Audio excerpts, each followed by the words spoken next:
nós estamos aqui em busca de um milagre. Deus usa teu servo. E aonde houver uma cegueira espiritual, uma surdez, toda distração, falta de compreensão, vai caindo por terra. Que caia sobre a nossa vida o poder da palavra de Deus. E que o Senhor faça um milagre através do anjo da igreja. Usa esse homem com autoridade na palavra. Em nome de Jesus. Amém. A igreja bate palmas para Jesus.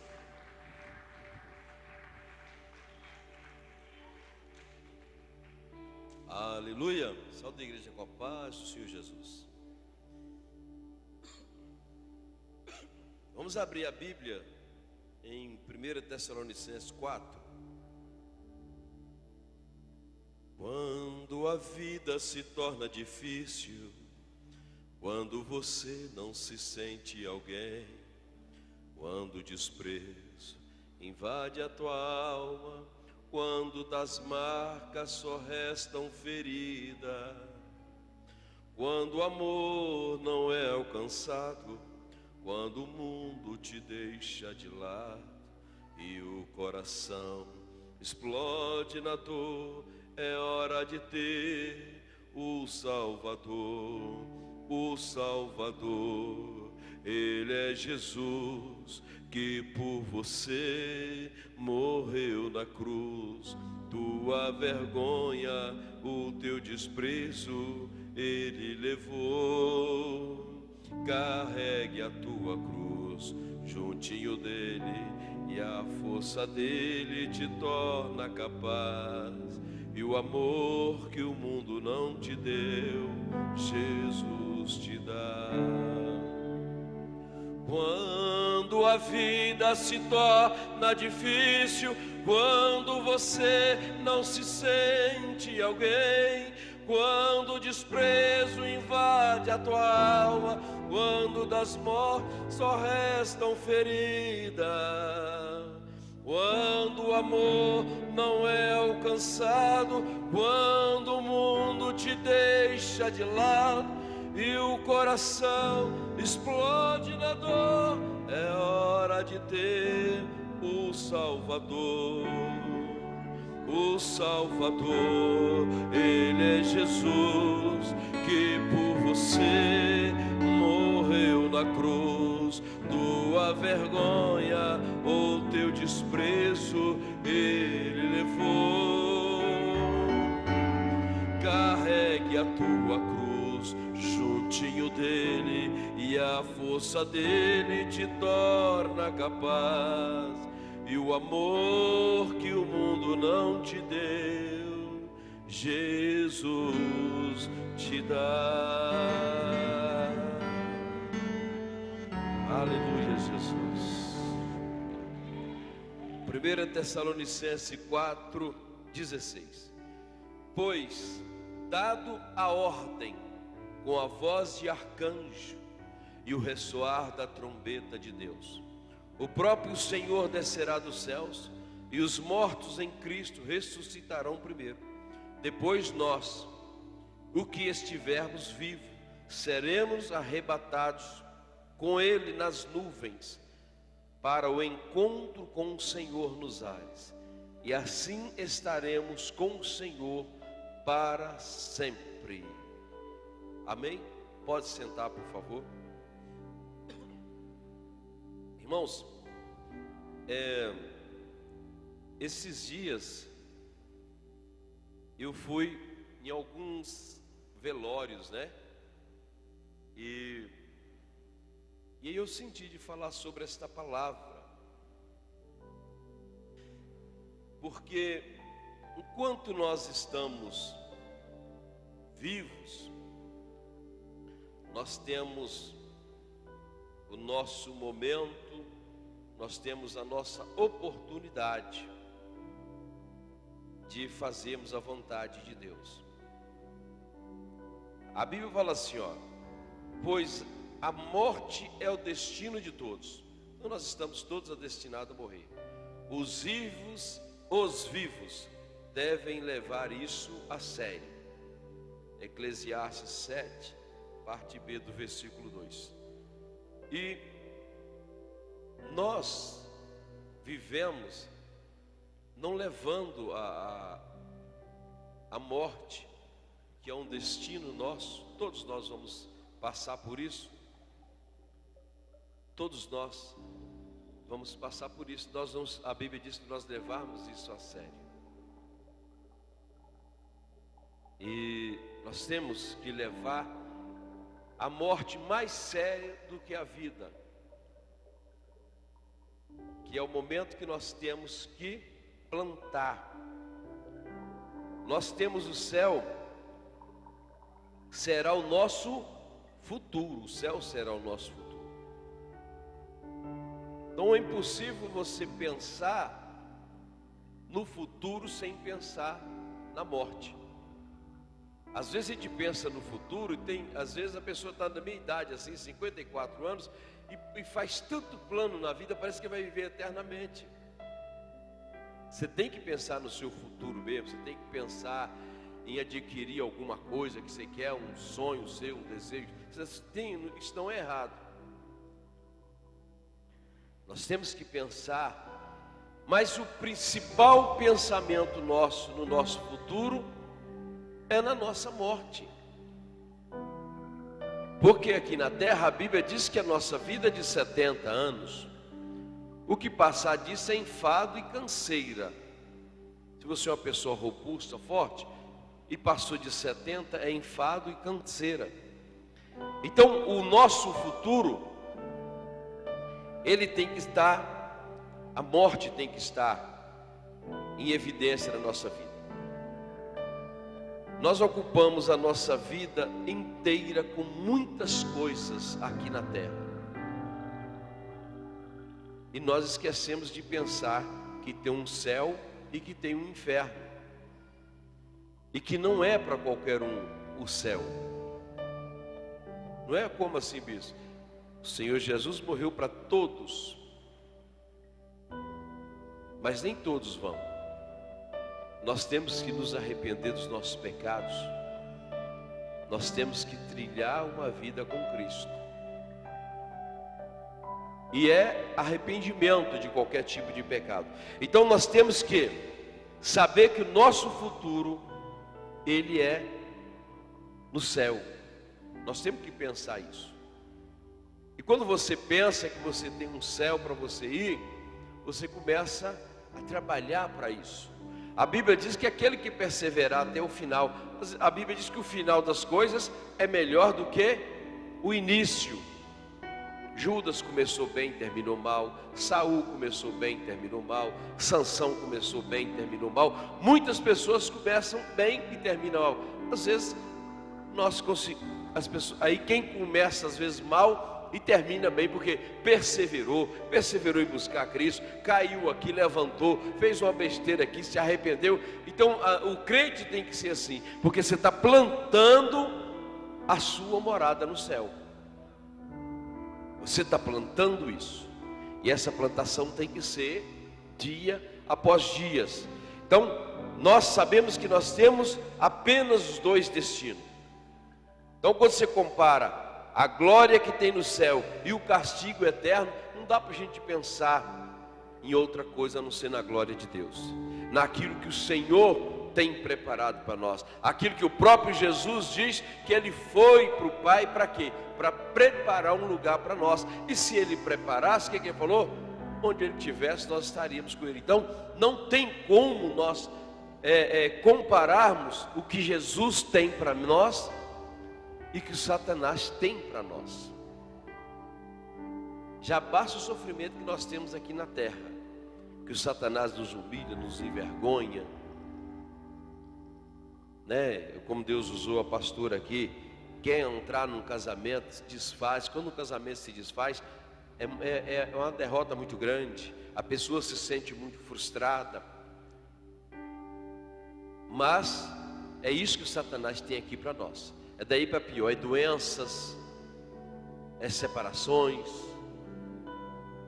Mas nós temos um lugar para onde nós está preparado para mim e está preparado para você, feito pelas próprias mãos de Jesus, que é o céu.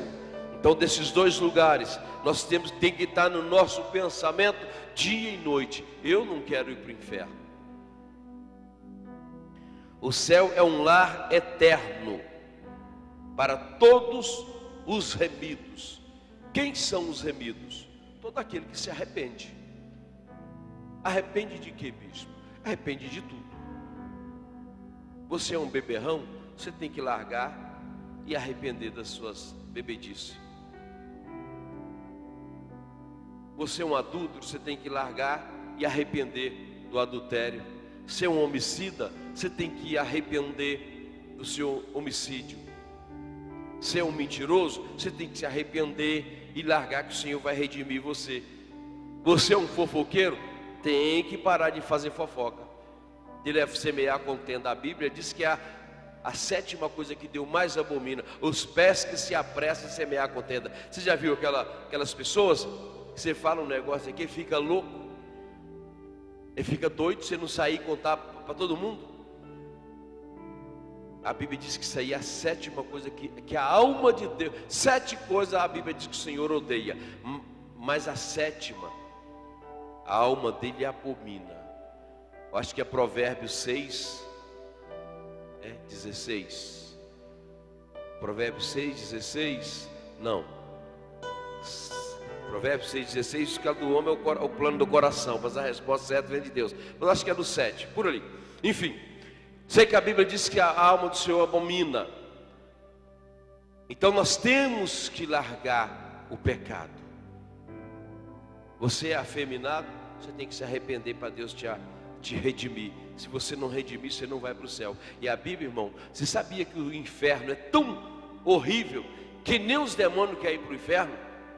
Nem os demônios querem ir para lá. A Bíblia diz que Jesus chegou no lugar, tinha uma manada, chegou no lugar e expulsou os espíritos imundos de um povo, do gadareno, né? E aqueles demônios viram: Filho do Deus Altíssimo, não é a nossa hora ainda, não nos mande para o abismo, nos manda para esses porcos aqui. Jesus mandou, ou seja, nem um Satanás quer ir para o inferno. E às vezes a gente fica brincando com o inferno.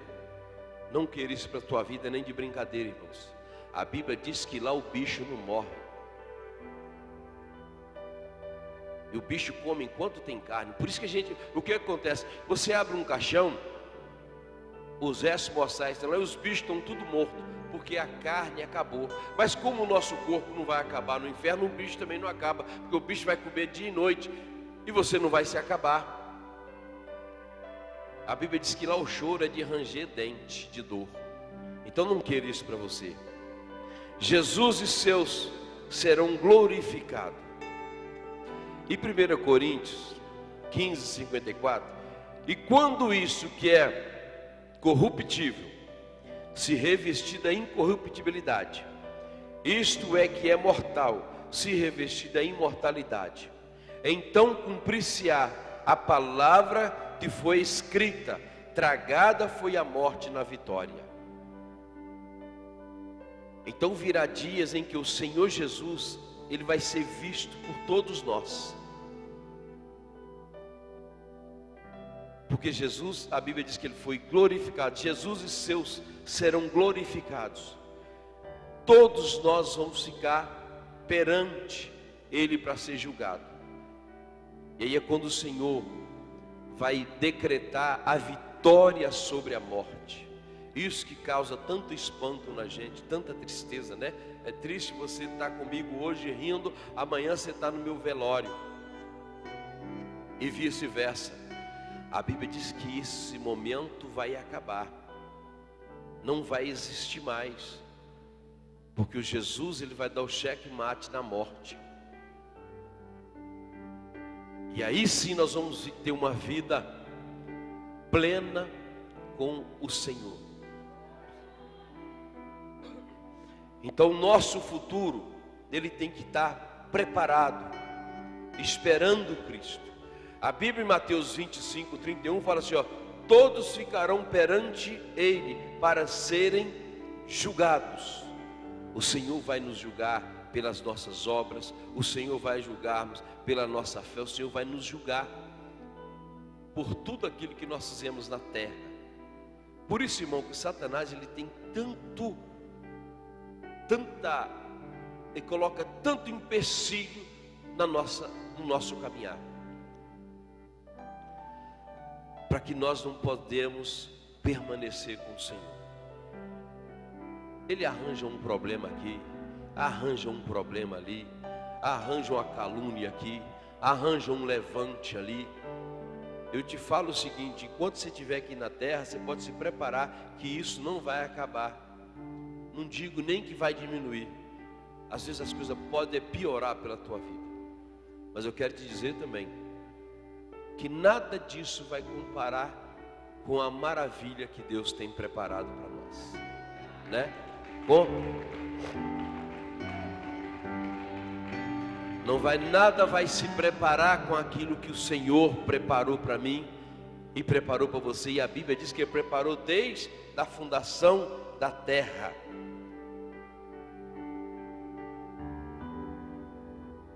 O céu foge da compreensão humana.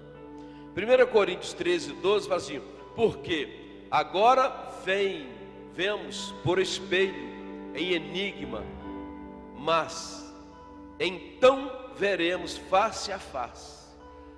Agora conheço em parte, mas então conhecerei como também sou conhecido. O que nós pudermos imaginar e colocar de grandeza aqui ao céu, a gente não vai conseguir explicar o mínimo possível do céu. Apóstolo Paulo, na outra visão, ele não teve nem coragem de contar. Mas Estevão viu, quando ele estava morrendo, e a Bíblia diz que ele viu os céus abertos e viu Jesus sentado à direita de Deus Pai. Está lá em Atos 7, quando Estevão, que foi o primeiro mártir, a Bíblia fala que ele estando cheio do Espírito Santo, fixando os olhos no céu, viu a glória de Deus e Jesus que estava à direita de Deus. Ou seja, Estevão estava cheio do Espírito Santo e ele viu a glória de Deus. Então, o Senhor quer que nós vemos o céu dessa forma como Estevão viu. Estevão estava sendo apedrejado. Deve ter sido uma morte horrível, você morrer aos poucos, porque o Satanás ele judia antes de matar. Mas Estevão estava com os olhos abertos, ou seja, ele não estava vendo aquelas pedras, ele estava olhando aquilo que estava preparado para ele. Ele estava observando aquilo que Deus tinha preparado para ele. Então, irmãos, está na hora de nós entendermos isso, que Deus tem o melhor para nós, que Deus tem uma casa preparada para mim e para você. Abraão, a Bíblia aqui em Hebreus 11:10 fala assim: olha, pela fé Abraão esperava a cidade que tem fundamentos, da qual o artifício e o construtor é Deus. Hebreus 10:11. Abraão, ele estava esperando ir morar numa casa, e nós temos que esperar também uma casa que não foi feita por mãos humanas, artifícios humanos, ou seja, não teve engenheiro, foi o próprio Deus que fez a casa, o próprio Deus que preparou tudo. Então, se isso não é motivo para nós trabalharmos todos os dias para tirar a nossa iniquidade, para tirar os nossos pecados, isso tem que ser um motivo. Aqui nós motivamos por tudo. Aqui nós temos, eu vou comprar um carro, aqui você vai casar, aí é um motivo para você trabalhar mais.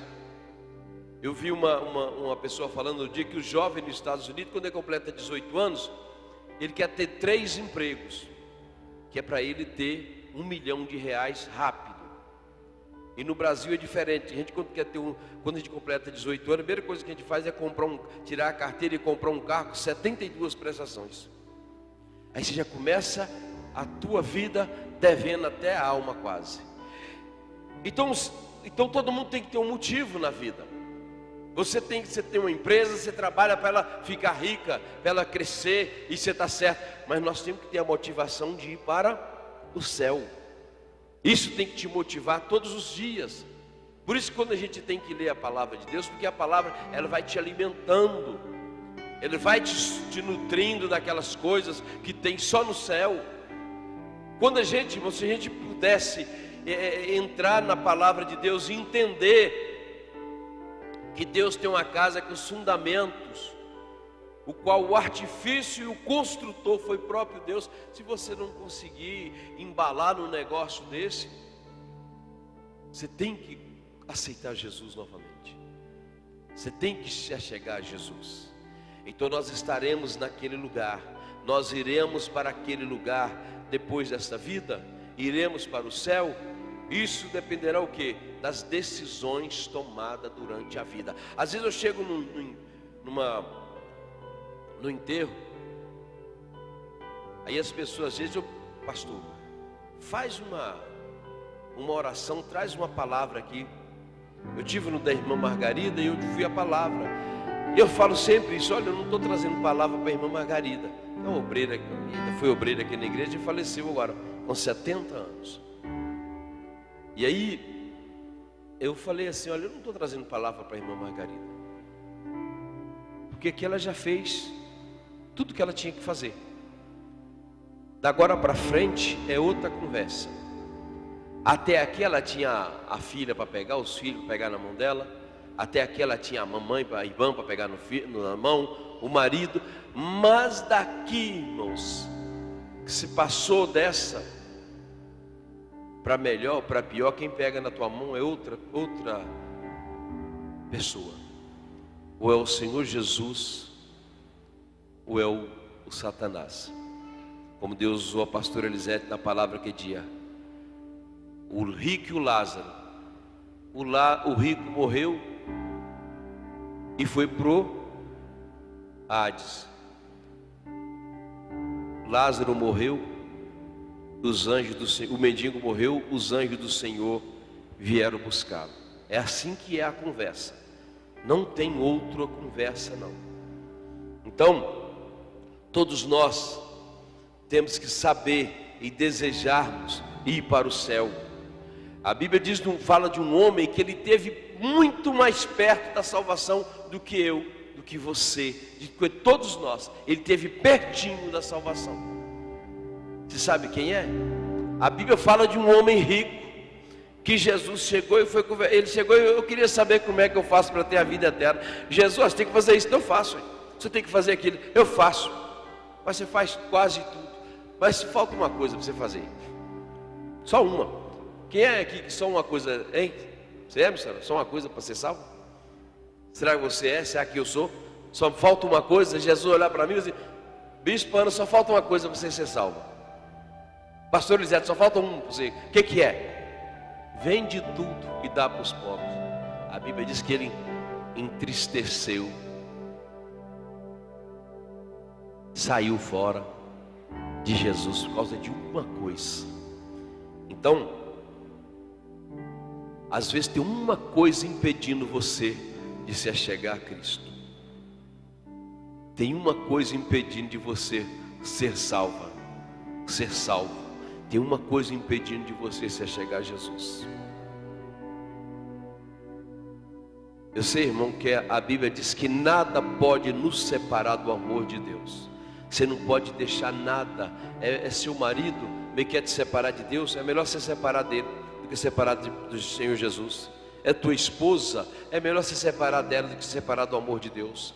Tem casamento que o diabo entra no marido ou entra na esposa, aí atrapalha o marido de orar, atrapalha a esposa de orar, atrapalha o marido de ir na igreja, atrapalha a esposa de ir na igreja. Tem pessoas, e você tem que ter cuidado com isso. Jesus, ele nos ensinou isso. A Bíblia diz que Jesus andava com Pedro do lado de Jesus, era o homem que tinha segurança principal de Jesus. Num belo dia, Jesus, você precisa passar por isso não. Jesus olhou para trás de mim, Satanás. Você tem que saber quem é que está usando o seu marido. Você tem que saber quem é que está usando a tua esposa.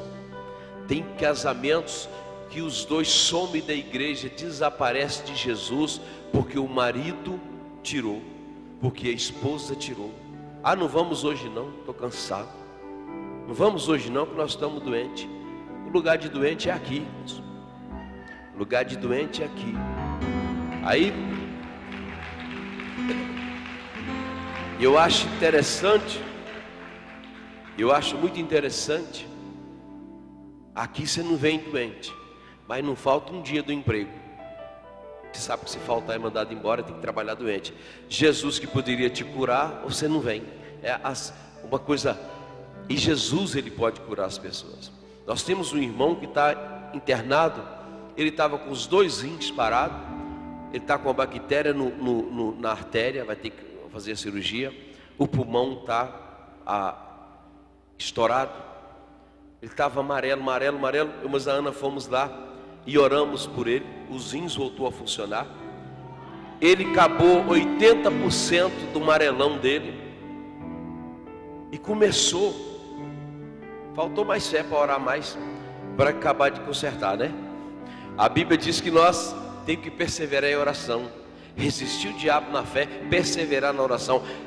Por isso que às vezes as coisas não saem. Você tem que orar. Se orou uma semana, não deu, orou uma vez, não deu, ora 2, ora 3, ora 1 hora, ora 2 horas, ora 3 dias, ora 1 mês. Você vai vencer. O problema é que nós não temos isso. A gente não persevera nas orações. Por isso que a nossa vida às vezes é tão fracassada, em financeiramente, espiritual, familiar, porque a gente não persevera em oração.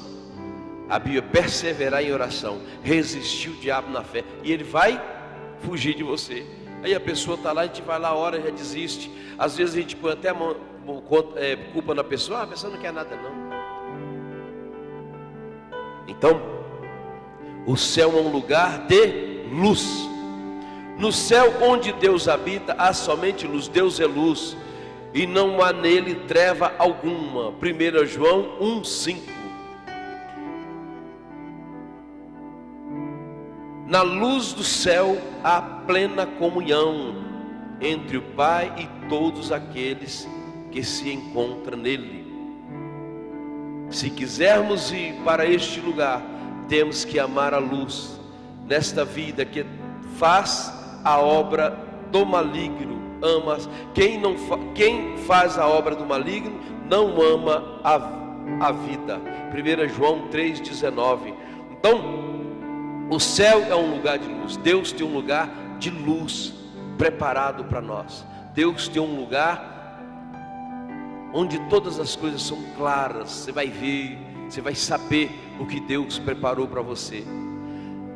Várias pessoas que já foram arrebatadas no inferno, eles só contam como é turvo o céu, como as trevas são densas. As pessoas sabem que tem fulano ali, que tem grade aqui, que tem jaula ali. Elas sabem, porque Deus dá o discernimento. Todos que foram arrebatados aqui nessa igreja e foram no inferno, sabem a condição de escuridão que é o inferno. E essa escuridão, irmão, é para todo mundo que não se arrepende. Ah, bispo, o senhor não sabe o que eu fiz, o senhor não sabe o que eu faço, o que eu já fiz. Realmente eu não sei, não quero nem saber. Mas eu quero dizer para você que o céu não é um lugar de pessoas que se arrependam. Não é um lugar para crente, não é um lugar para pastor, é um lugar para quem é arrependido. Eu posso ser um pastor, morrer e ir para o inferno, se eu não me arrepender dos meus erros. Você pode fazer a atrocidade que você fizer na tua vida, a que você quiser fazer, mas se você se arrepender, o céu é para você. É nessa que nós entendemos que nosso Deus não faz acepção de pessoas. Deus não te pede nada, Ele só te pede que você se arrepende do teu mau caminho. Isso que o Senhor pede para nós. Você matava, não mata mais. Você roubava, não rouba mais. Prostituía, não prostitui mais. Você é homossexual, não é mais. Você é um adúltero, não é mais. Você bebeu, você bebe, não bebe mais.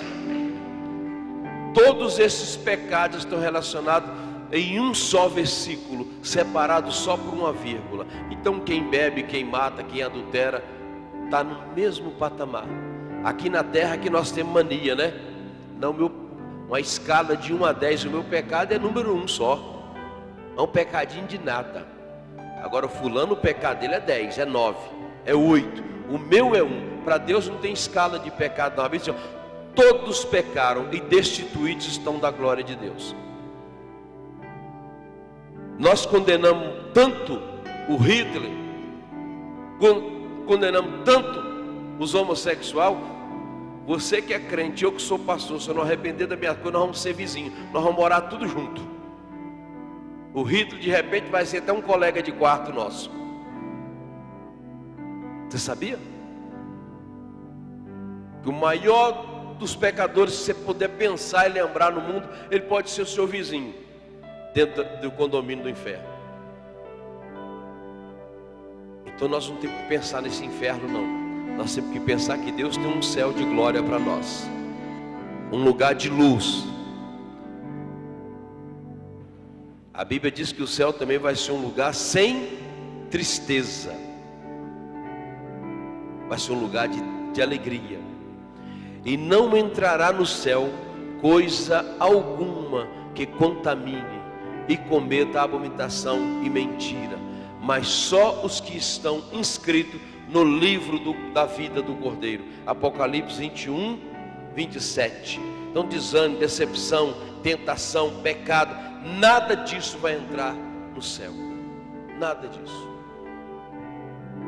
Em Apocalipse 21, 4. E Deus limpará dos teus olhos todas as lágrimas. Aqui não tem ninguém por você, aqui só tem gente para te fazer chorar, né? Aqui só tem gente para decepcionar a gente. Mas lá você vai ter um Deus que vai enxugar tuas lágrimas, que vai cuidar de você, que vai te dar aquele amor que que a sua mãe não conseguiu te dar, que seu pai não conseguiu te dar, que o seu marido, com a tua esposa não conseguiu te dar. Deus vai estar entregando, cuidando de você pessoalmente. A Bíblia diz que Jesus preparou uma mesa para a gente, está preparando essa mesa. E a Bíblia diz que Ele mesmo vai nos servir. Então quando você chegar no céu, você vai ter um Deus que vai servir você. Ele vai cuidar de você. Por isso, irmão, que nada nessa vida vale a pena. Não vale a pena você. Tem pessoas que às vezes ele passa a vida inteira chateado, com raiva de alguém. Tem pessoas que ele passa a vida chateado com o pai, chateado com a mãe, e aquela mágoa infernal guardada no seu coração, aquela tristeza. Nada disso vale a pena para você largar o seu Deus, ou você não se achegar a Deus. Então o que eu quero propor para você nesta noite é que Deus, Ele tem o céu para oferecer para nós de graça. A única coisa que o Senhor quer é que você se arrependa e permaneça na presença dEle. O Senhor quer que você se arrependa, que você volte atrás daquilo que você fez, pensou em fazer, aquilo que você desejou fazer, aquilo que você fez. Volte, persevere até o final, que Jesus vai te salvar. O nosso Deus não é um Deus de castigo, mas o nosso Deus é um Deus que vai chegar o momento que nós seremos entregues aos nossos próprios desejos. Vai chegar o momento que você vai ser entregue. Mas o Senhor Ele quer te receber. O Senhor Jesus, Ele quer me receber. Ele não quer nos entregar para as trevas. Amém? Então você viu que o céu e o inferno, ele não depende de Deus. Ele depende das suas atitudes, das minhas atitudes. O que é que nós estamos fazendo para ir para o céu? O que é que você está fazendo para se achegar ao Senhor? O que é que você está fazendo? Ah, bispo, mas eu pequei. Peça perdão para Deus. se arrepende dos seus maus caminhos e o Senhor vai te abençoar, o Senhor vai mudar a tua história. Por isso, irmão, que às vezes você vê uma pessoa, vem aqui e diz que foi um traficante, que matou pessoas, mas que Deus fez algo na vida dele, porque Deus faz. E a pessoa, uma prostituta, vê que Deus tirou daquela vida, porque a pessoa viu que ela tinha que se arrepender. Aleluia. Então essa é a palavra que eu tenho para passar para os irmãos nesta noite.